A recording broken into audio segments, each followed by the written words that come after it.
what's up? We're back with those wrestling girls. It's your girl, Krista B. And Queen PR. And today we are continuing our Attitude Era series. We have episode 2. And today is the spotlight on none other than Molly Holly. Molly Holly is so dope. I felt like I took her for granted when she was there during Attitude Era into like ruthless aggression. I took her for granted. She's just like one of them women who don't get her flowers. Like, we're giving people their flowers. Yeah. Like, we have to give them their flowers because she's well deserving of it. She is well deserving of it. So I'm glad that you picked Molly Holly because we was like so stuck on who to pick, like who would be the next person after Jacqueline. And it was just like, and we was like overlooking her for a little bit. Yeah, we were, because when you think Attitude Era, you think the usual Trish, Lita, and even Mickey, China, right? But Molly Holly was definitely one of those women who was in like a really crucial part, and she had like some key feuds or whatever. So Molly Holly, I do remember her. I was excited when she came back from Royal Rumble. But looking back, I kind of forgot some of the things that she did. Like, she was champion twice. Mm-hmm. She was hardcore champion once. Mm-hmm. And she kind of took a lot of leaps, and I think she was more one of those people, like we said, that was like ahead of her time, more into like the wrestling, and kind of got lost in the shuffle when it started to become like all about your appearance or whatever. But so she signed with WWF. I guess this whole series we gotta say WWF. I mean, I don't think that we can, because like, I mean, it's not contracts for us, right? But guys, if you know, you know. That's all. Right? Exactly. So in training, she was William Regal's valet, and she was known as Lady Ophelia, which I thought was interesting. And this is a lot of this stuff. Twitter followers and her fans actually like reminded me of some of these things, and what I like about us covering like the unsung heroes is that it's their fans that are craving people to cover them. Somebody like Molly Holly, who's weirdly not in the Hall of Fame. You would think she was. I could have sworn she was. Like, when you were going over stuff and you sent your notes, I was like, hold up, she inducted Ivory, but she's not in the Hall of Fame yet? Now I'm kind of low-key upset that the Bellas are in there before Molly. I love the Bellas. Yeah, right. When I say low-key upset, y'all, I mean like really, really, really, really low-key upset, because the Bellas I did not expect Twitter and be on some, oh my gosh, Krista B, no, Bellas are well deserved to be in the Hall of Fame. I just felt like we could have waited 2 more years. Right. And amongst a lot of other women that could definitely have been in that spot this early on, right. Yeah, Bella Army for life, but we gotta be real. Like, gotta be real. Wrestling Twitter, don't twist our words now, because y'all know. I know, right. Oh God, you are ready. So right about that. Do you remember the Holly cousins? Yes, Crash. R.I.P. to Crash. And Hardcore, oh man, I felt like, and rewatching Attitude Era, I was just like so in love with them. They were fun. So in love with them. Like, Crash is that little cousin that was just like, I can do it. Like, it was like a parody of Scooby and Scrappy Doo. It really felt that way. And that's exactly what it was. Like, Scrappy's always ready to fight, but he's little, he's mighty. Yeah. And he's like, what are you doing? Like, go sit in the corner, let me handle this. And so we could go home. Exactly. And Hardcore Holly was like the serious one, like the one that was like, he's, we got to take care of business. And then you had little Molly Holly, and she was the girl cousin, and they debuted attacking Trish and TNA. And Yeah, right. And Albert, who I think is like a really like a coach now, or a producer or something. Center, yeah, it's crazy. So what was this, 20 years ago? And so it's kind of cool that we're doing this episode and it's like the 20th anniversary kind of. Yeah, we old. So, and I don't know, like I feel like you should be feeling it more than me because you're like 2 months and 2 days older than me. I am a little older. I do feel old because I remember like some of these things. Like I'm like, oh my god, I kind of remember that like it was yesterday, and it was 20 fucking years ago. So that was their first feud, which was interesting, against Trish. So they had a lot of mixed tag type situations. This was back in like the hardcore days, so everything was kind of like, girls was taking bumps and guys was hitting girls, and it was a crazy time. We really got to talk about all the bumps that Molly Holly has taken from these dudes. Oh yes. Molly, I feel like as a woman, if I can't remember, and you guys can definitely correct me, I feel like Molly took a lot of bumps from guys. She did. Like I don't recall China taking a lot of bumps from guys. She probably did. I know China took a pedigree here and there. Oh yeah. I don't think she's ever got super kicked. I don't think she's ever. No, she did get stink face. I do remember that. I think everybody got stink face. Yeah, they did. But Molly Holly took a lot of bumps from. She got stunned before. She's gone through a table. By the Dudleys, yeah. I'm sure she's gotten chair shots. Especially because she competed for the hardcore championship, which was damn. I was gonna say it was hardcore, but like it was 24/7. Like you could get hit with anything, and women were a part of that. Mm-hmm. Sure was. So she actually pinned Trish. That was her first win. She pinned Trish with her finisher. I think the Molly go round, right?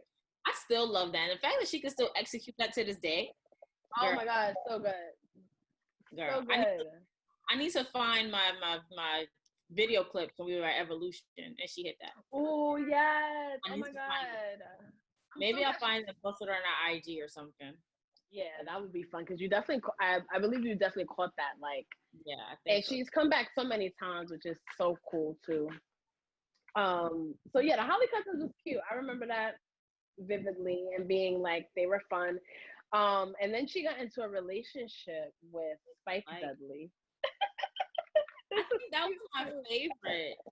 That was cute. Like he was just like, y'all not gonna be coming for my girl. Like that's what y'all not gonna do. Yo, he was sticking up for her.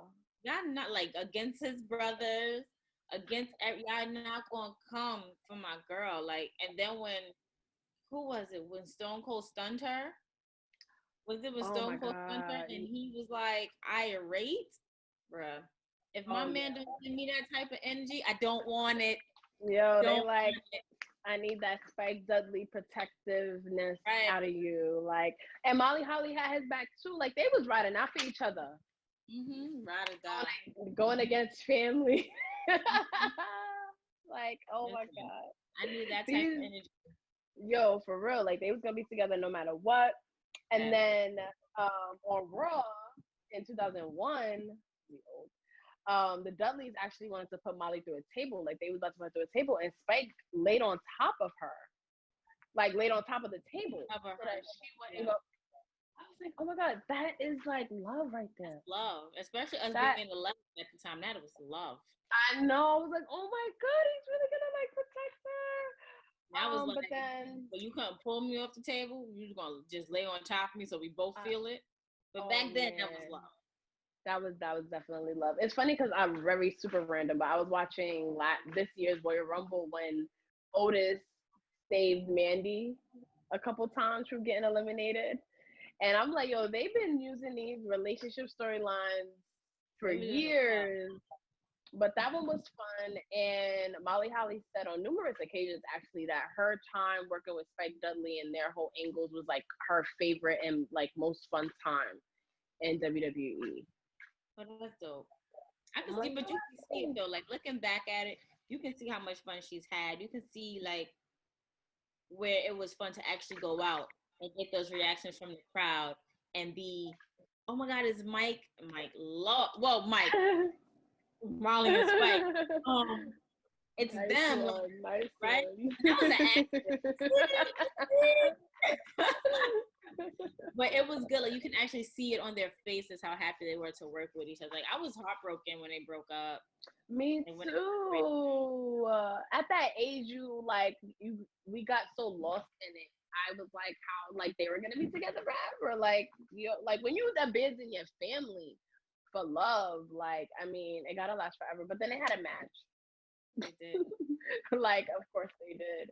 And she ended up beating him, which I find so funny. With her, again, with her finisher, which I find hilarious. Right. You end up beating him. And I feel like Bubba Ray was just like, I told you. If it wasn't on camera, it was backstage somewhere, in character, of course. Yeah. And you don't take sides against the family. I mean, if you feel like it's worth it, you gotta do what you gotta do. You're right. I mean, he was gonna go through a table for us, so. Right. So after that is when we see Mighty Molly Holly. When she teamed up with Hurricane and she was a superhero, which was not for a very long time. As much as it's like in our heads, a lot of things in the Attitude Era, which is interesting, feels like they were longer and they like really wasn't like. And that was one of those things where they were together for like a hot second, but it was fun. I also thought Hurricane was hilarious. That was good TV. That's what that was. Yeah, yes, exactly, Krista, exactly. It kept us guessing. It kept us going. Like, oh, what is Molly? What are they gonna do next? Like, who was Hurricane gonna try to, take? And another thing was another scrappy dude type mindset. Mm-hmm. Like, I'm small, but my mind is so big. I know that I can accomplish and do this. This was that. Yes. That's what that was. I want to know which writer or was binge watching Scooby and Scrappy to keep that part going. him line. We need to know. I totally agree, because that was definitely good TV. I love that she was just kind of as delusional as Hurricane was. Like, they really thought they had like powers and shit like that. And she had the blonde hair, which was different. And again, it was fun. And then she turned on him too. So she could win the hardcore championship from him. I mean, Hurricane. It was for a good reason, I guess. A girl gotta do what she gotta do. Right. She gotta get her flowers. She gotta get known. So. Right. I mean, now she's a 3-time, a champion because of that. You gotta do what you gotta do. So after this is when she kind of gets more into like the serious role that I remember her more in, when she had like the short brunette haircut. She kind of wore like a white polo shirt to the ring and like a white shirt. Yeah, and it was clear back then that we were supposed to admire Trish and the other girls for her looks, and it was very clear that we were not supposed to do that with Molly. Mm-hmm. Like the commentary and stuff like that. But at the time, we live in a very different world, basically. And, making fun of girls' looks and stuff was, very common back then. Not even long from now, but, it's just things have changed. But she was actually very hurt by a lot of those storylines. Same as like Mickey James, where like the storylines about your body, it's all fun and games. But when a storyline becomes about your appearance, like that's real. Right. You're actually talking about, my appearance, and especially when you come into the wrestling business wanting to be a wrestler, and, now I gotta look like Trish, that's kind of, I don't know. How do you feel about that? Because we talk a lot about like body image and that kind of thing. I felt like, looking at it when it was first happening, we thought, oh yeah, she's making fun.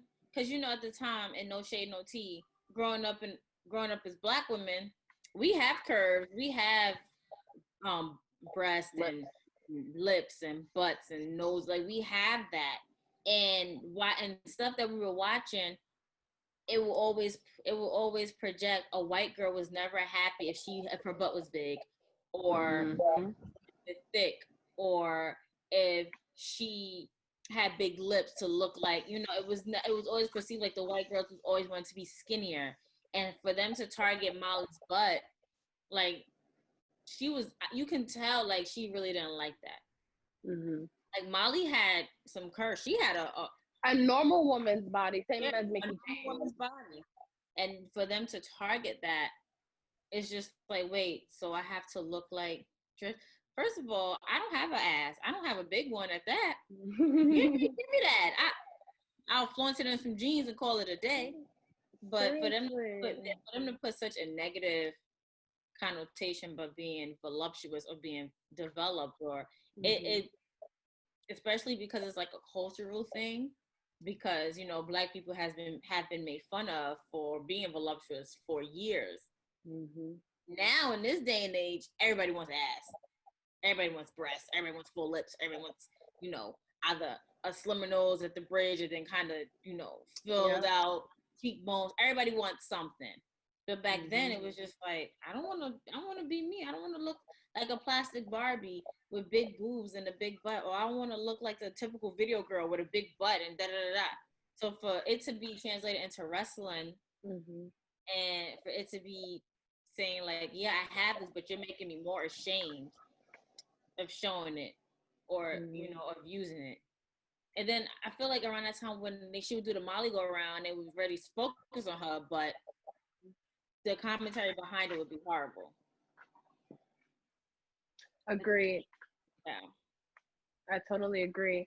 And what's crazy is, just to like, Molly Holly is not fat, and neither is Mickey James. Like that's what always make those storylines so crazy. Looking back, it's just like they are not big at all. They're just like, you know, like healthy, you know, looking women. But her whole character became criticizing the divas, saying that they were showing more skin, very similar to Ivory and the right to censor, and you know, because everything was very sexualized back then. So that was her whole thing, and she started feuding with Trish a lot. They had a lot of matches, and you know, a lot of people talk about how great Trish is as a wrestler and how she's grown as a wrestler. But I think a lot of times they need to give credit to her opponents, like a Jacqueline, like we covered in our previous episode, and a Molly Holly, who really elevated her as a wrestler in those matches, like kind of like made her a wrestler. Because I mean, no shade to Trish, she definitely grew as a wrestler, but I think we should definitely look at her feuds with like a Molly Holly that really helped her grow into that. I agree. So at King of the Ring in 2002, that's when she actually became champion for the first time, and she started partnering up with Victoria, which I totally forgot, and I was like her enforcer for a little while. And I was like, oh yeah, okay, yeah. Now that that's why I left her fat in the app, like rewatched it, like the whole Victoria, Molly Holly, Gail Kim jumping, Trish Stratus every moment that they got. But Victoria and her at that time, she irked me.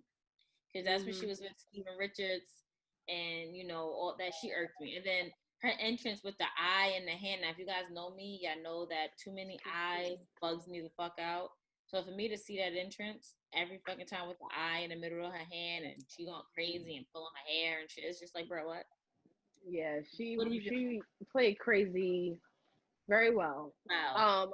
But again, like at the time, because of my age and everything, I was always rooting for Trish or Lita, because that's how it was designed. Like, of course, or honestly, Jacqueline and I was up front. Even at that time, we was rooting for everybody Black, like low key, like, you know. Come on, right. That's true. We've been plugging our Jacqueline episode. Check that out if you haven't already.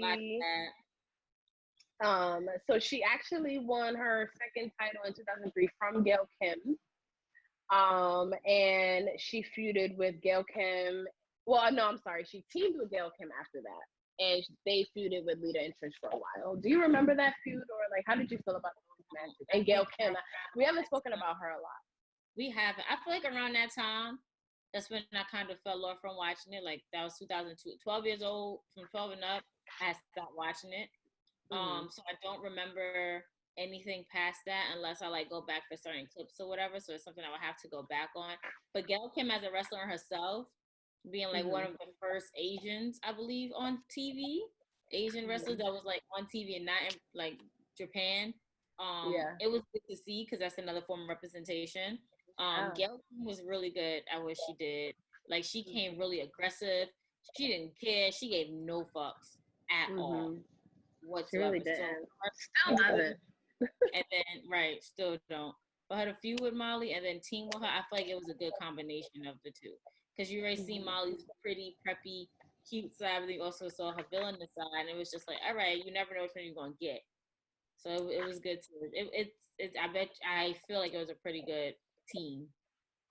I think so too. Like looking back on it, and I remember being like oh, an Asian girl now. Like as crazy again, we're young, so it's like I'm like, oh, okay, because again we had the Trishas, we had the Litas, and it's like we had our Jacqueline, but it was like Gail Kim felt like really new and fresh at the time. I wonder if should we do a spotlight on Gail Kim? I never thought to.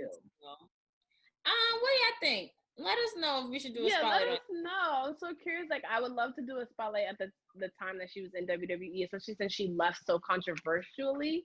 Yeah. But yeah, we should definitely think about that. And then in SummerSlam, she had a match against Lita. That was like when sometimes pay-per-views didn't have any women's matches, which is so crazy to think about now. Because now we have at least 2. And the fact that we were okay with that back then. Right? I was so fine with the fact that there were no women on these cards half the time. No, it never occurred to us, like we knew we were excited if like, they did have a match, but we were not like now we were. If there was a pay-per-view with no women's matches now, we would go like Florida, Connecticut. I'm going to somebody. Like, oh my God. Like, I remember those few Raws where there would be 0 women's matches and Twitter would go up in arms. It hasn't happened a lot because I think they've learned by now the women are clearly the draw right now, especially with everything that's going on. Right.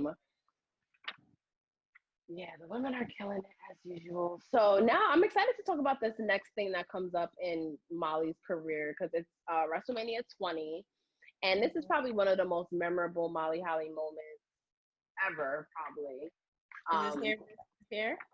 Yeah, where she's feuding with Victoria. Oh.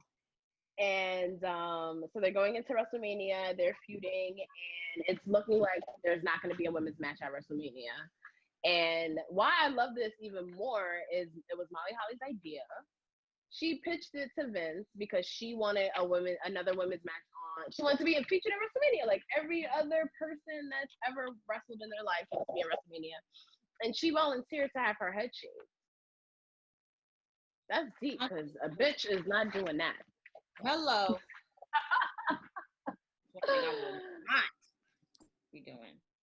But no, that's dope for you to take that, for her to take that initiative, just so you can have that female representation to be put on, the card.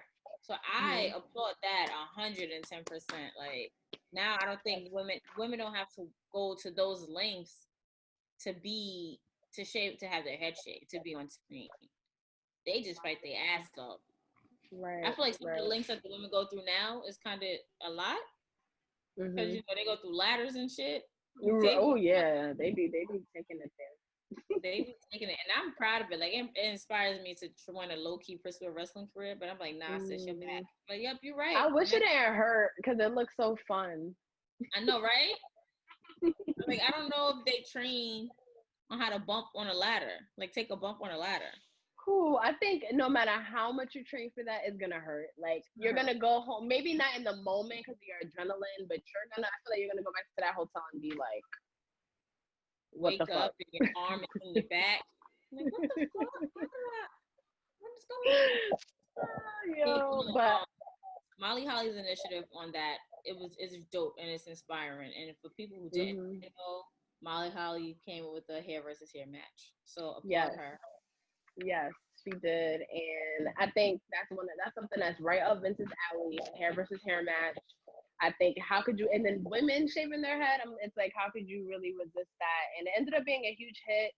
I see that like the gif or the picture of Molly Holly and Victoria shaving her head all the time. And then what's funny, and my friend Chris is gonna get a kick out of this because he loved this. Afterward, hey Chris, shout out to you. The wigs. So Molly Holly would she wasn't featured in a lot of storylines after this, but when she was randomly in scenes, like in the women's locker room or something, she always had like a random wiggle. Mm-hmm. And now that I'm looking back on it, it's like, yo, that's actually like kind of funny. And that's like a fun way, because I mean, she did get her fucking head shaved. So it's a fun way. The Rock came for her wig before. The Rock snatched one. She got her wig snatched before that was even a thing. By the great one. Can we just take a great one? Yeah, I feel like once you were in a space of somebody of that caliber, especially during that time, like they just passed some type of torch to you. And I feel like he dropped the ball with that afterwards. Right, yeah. I agree. Oh man, those were such good times. The Rock was so on fire. Like, anytime he was on the mic, he just, first of all, I don't want to be anybody that he has to flame on the mic, because like to laugh crowd or try to fight him in real life. Right. Especially if it's in front of the crowd will start repeating that shit, and then that's not a good situation I want to be in. So I'm excited to talk about this, because this was so insane when I was like reading up on this. So the next pay-per-view she's on is Taboo Tuesday, and it's in 2004, and it's in a Fulfill Your Fantasy Battle Royal match. And they had the fans vote on how they wanted the divas to dress. It's like a schoolgirl, like a nurse, and I forgot the other one. One of the typical, like, whatever fantasies, guys, or whatever. Right. And schoolgirl won. So it was, all the divas had to dress in schoolgirl costumes, and the king was on commentary, so you can only fucking imagine the gross things that he was saying. And this is during the time where they were moving more, and like, half of them were wrestlers, half of them weren't. I wish I would have actually put down who's in that match, but the Attitude Era, yo. That was the shit. And the Stacy Keeblers and those sort of, so that's who she actually feuded with next, with Stacy Keebler. And the reason why I'm bringing that up is, like, I'm just thinking about wrestling wise, like, like Trish, you had like a good feud with her, wrestling, her matches with Victoria were good, hard hitting. And then now you're in a feud with Stacy Keebler, where you're already insecure about your looks in the company, and now you bring Stacy Keebler in, who was all about, like, let's be real, her longest set of legs in the world. Girl, she's like, gorgeous. Bro. Yeah, and so that was her next feud. And that kind of like fizzled out a little bit, and then she ended up leaving in 2005. She just kind of felt a little disenchanted with wrestling at that time. She kind of lost her passion for it. And then when you kind of hear some of the things going on in the last like year or so of her time there, I could kind of see, her being like, maybe this isn't for me anymore. Right. What do you think? I agree. Like during the time she left, we was like heading into Ruthless Aggression. We was like in it already. So what Molly was delivering wasn't what Vince or maybe the audience and stuff would have wanted at that time. So yeah, I feel like I'm out of place. Leaving was the right thing to do for her, because now when she comes back, she gets such this big pop. Yeah, like crowd goes ape shit, and it's just like, oh, I remember Molly. Oh my God, she's about to hit the Molly go around. Oh, she hit it, she landed, she never missed a beat. I love hearing those comments, and I love about people's memories, because I feel like if she would have stayed disenchanted or whatever, they would have just looked at her and the words of the Undertaker as a parody of herself. Yeah. And so I'm happy that she was able to leave and do whatever it was outside, and then still come back and still get those pops and those memories and those cheers and those applause from the fans. Yeah, I agree. And she was one of those people that didn't leave and like just stay out. And I listened to her interview with Lillian Garcia, like I don't know when, but it was in the last couple years. And she is one of the few people actually that was in wrestling and now is not in wrestling at all, that is so content with her life. Like, she doesn't, you know what I mean? Like, she has no bitter feelings towards it, but she doesn't miss it. She doesn't crave it. Does she enjoy coming back when they call her? Absolutely. But she's not, she has a lot of things going on in her life where she doesn't have social media. And, like looking at other wrestlers, like some of them are still trying to cling on to, something, or, waiting by the phone for WWE to call them. And I loved hearing like how happy she was. Like, I had an amazing time. And just to think, she left in 2005 and signed in 2000. She was only there for 5 years. Mm-hmm. That's not a long time compared. Like a lifetime. Right. And you're always going and you're always wrestling. So it's like a lifetime, but we actually put the numbers in. It's like 5 years. And then you hear somebody like Undertaker who's been there for 30 years. You're like, hold up. Whew. Bro, what? Whew. Like 30 years? I was a baby when you debuted. Like, now, literally our whole life. You've been there our whole life, basically. That's some crazy. Oh my God, crazy. So that was good. She came back for a couple things. Raw's 15th anniversary, which is cute. Ric Flair's retirement on Raw. So she was one of the people that was like at the ramp clapping. So that's kind of cool to be invited back for that too. And then she was at that Battle Royal at Wrestlemania 25. She was one of the 25 divas. I think AJ ended up winning, if I'm not mistaken. I'm sure somebody gonna fucking correct me. Or that could have been when Santina won. And then she was on 2 episodes of Table for 3 on the WWE Network, which I really enjoyed that show. So yeah, isn't it cute? So good and cute. And she also mentioned when you said that she doesn't have social media and she's so content. She mentioned that, and everybody was just like, "Wait a minute, what?" Like social media will literally drive you up a wall, down a wall, up a wall again, to jump off, to come back on. Like, to have no social media or to be off of it is like the most freeing feeling ever in the world. I try to be off of social media as much as I can, but then some of y'all assholes want to be coming for pee, and I be like, all right. Yes, it actually felt good. Like the last couple of weeks, I'll take a day where I'm like not on any social media. That's the longest I could do. Don't judge me, guys. But it feels good. Minutes. Don't worry about it. Right. Oh, you're right. But it feels so good. You almost forget about it, to be honest with you. Like, I actually pick up my phone and I'm not on a social media network, and it feels really good. So that's probably why she's so happy. She's so damn happy. She don't got worried about y'all dumbass fans. I mean, us included, but like wrestling fans are annoying as fuck on social media. Hello. And we're wrestling fans, so we know how annoying. Yeah. Especially when it's... Anyway. Yes, that's a whole like other thing. And then you mentioned earlier how she inducted Ivory into the Hall of Fame in 2018. Again, she should totally be in the Hall of Fame. I mean, I really hope next year maybe, but that's crazy. And then Royal Rumble, like you said before too, which is exciting. I love that Royal Rumble so much. And then Evolution, go back and watch that. Yes, Evolution. That was when they had the battle with the divas. I mean, not the divas. Fuck, the legends versus the superstars. I guess. Yes, that was cool. That was cool. Old school. And then she was at. Yes, that's what it was. And she did her move again flawlessly. But then she was eliminated by either Sonya Deville or Mandy Rose. Yes. And then she was at this year's Royal Rumble as Mighty Molly Holly. She did come back as Mighty Molly Holly with the cape and the. Yes, she did. Okay. That was fun. That day for Royal Rumble was a blur because you ready to fly. It was just so. That was heavy. So heavy, but it was good to see. A return of Mighty Molly Holly, the return of Naomi. Yeah. Oh my God, that gave us so much life that night. Oh my God, that's really when I think of this year's Royal Rumble. That's what I think about.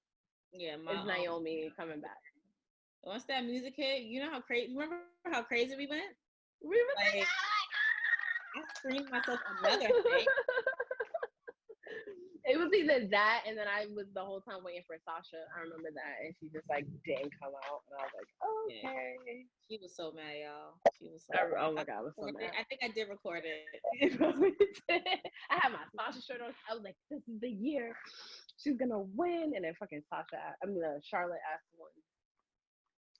She was so mad, y'all. So that's pretty much sums up our Molly Holly episode. But I do want to bring up some stuff that our followers wanted us to mention.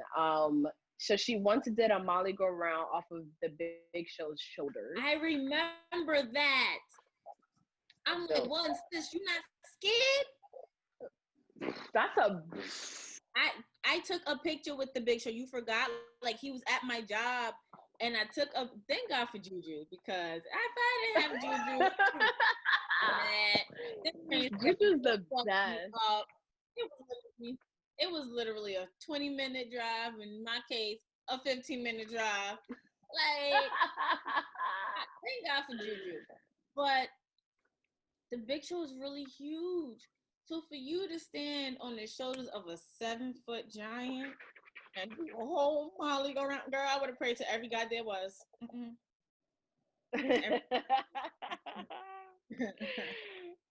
god! We already mentioned a couple of these. She took a Stone Cold Stunner, the Rock pulled her wig off. Damn. And I didn't realize Stone Cold called her a bimbo once, and she slapped the shit out of him. Yeah, I think that was the day that she took the stunner. And Spike was like, oh, Krista, you really cracked me up. I swear. So yes, was that day. That is Molly Holly, which I was really excited to cover her, because learning that she was only there for such a short amount of time, and she really did. She really did. She needs to be in the Hall of Fame. Period. On period. She needs to be in the Hall of Fame. She needs to have a bomb ass person to induct her. Y'all need to give Molly Holly her flowers. Okay? Yes.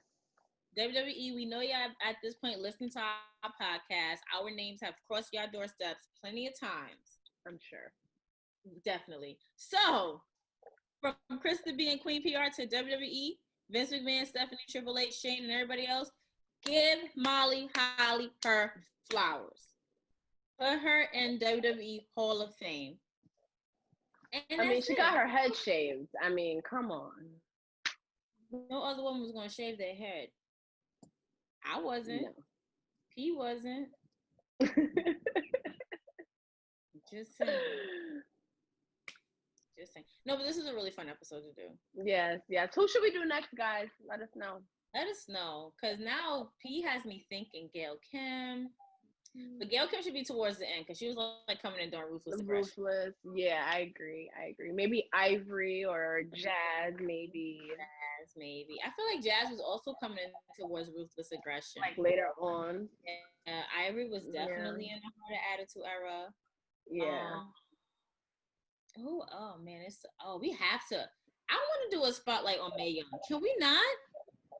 She was definitely in Attitude era. We could do. Yeah, we could do the legends, like the old ladies, like the Mae Young and Fabulous Moolah was vividly involved in the Attitude era. Like, I mean, yeah, but everybody hates Fabulous Moolah. I'm sure. Yeah, it could be more on Mae Young. Yeah, guys, like Mae Young and the shit that she did. Oh, I cannot wait to look back on those moments. Oh, girl, me too. But we do have to give Moolah her credit to a certain extent. Yes. But Mae Young, my bitch went through a table off the stage. Anybody got time? That's it. No, Mae Young. She did that. Right. So maybe we should do an episode on Mae Young. Oh, I feel like this is going to be a good one. I think this is going to be a 2-part episode, just because her track is just like so long. Right. So long. But let us know what you think, if we should do an episode on Mae Young, because they were a staple in Attitude era. They really were doing Stephanie's bachelorette party. Mae Young. Oh my God, they did some crazy ass shit. Got put through a table, and she was for being put through a table. Oh, she didn't mind at all. And I feel like King's commentary on Fabulous Moolah and Mae Young were funny. Oh my god, they actually were, because he was just like so like, oh my, like He repulsed. was just Like, like I so can't believe disgusted this. the fact that they was there. It was this one joke. I think he said something about them being part of the Last Supper. I don't know. Oh my It was some good god. funny stuff that King was doing. It wasn't derogatory in the sense that he would like. No, he wasn't all creep. He He had wasn't his funny moments. yeah. So I really feel like we should definitely do an episode of Mae Young and mention Moolah very little. Very Because little. if you watch back on Attitude Era now, like everybody talking about, oh my God, Fabulous Moolah and Mae Young, but Mae Young was there the longest. Like after them two kind of doing more stuff too. more shit. So yeah, Mae Young definitely gonna get her flowers from us. She already got them. She Hall of Famer. Rest in peace to Mae Young. But she's definitely getting her flowers from us. So we should definitely do that. You got anything else to say, P? I'm good. I'm excited for all of the episodes we do this summer. Me too. So guys, before we go, make sure y'all subscribe to YouTube, follow on IG, Facebook, and Twitter. Join our discussion group. Subscribe to our Patreon. Share to your friends. Socialize us. And stop coming for P. They really be trying it. Y'all know P is the one that mostly runs our Twitter, while I'll do our Facebook. Every time I come on Facebook, on Twitter, y'all trying my sis. Always something. It's always something. Always something. Like I said, social media is not that real. It's not that deep. Like, stop coming for her. Because if I say something, it's going to be a problem. That y'all don't want that. Y'all don't want no smoke. Okay? But on that note, it's your girl, Krista B. And Queen PR. We are out.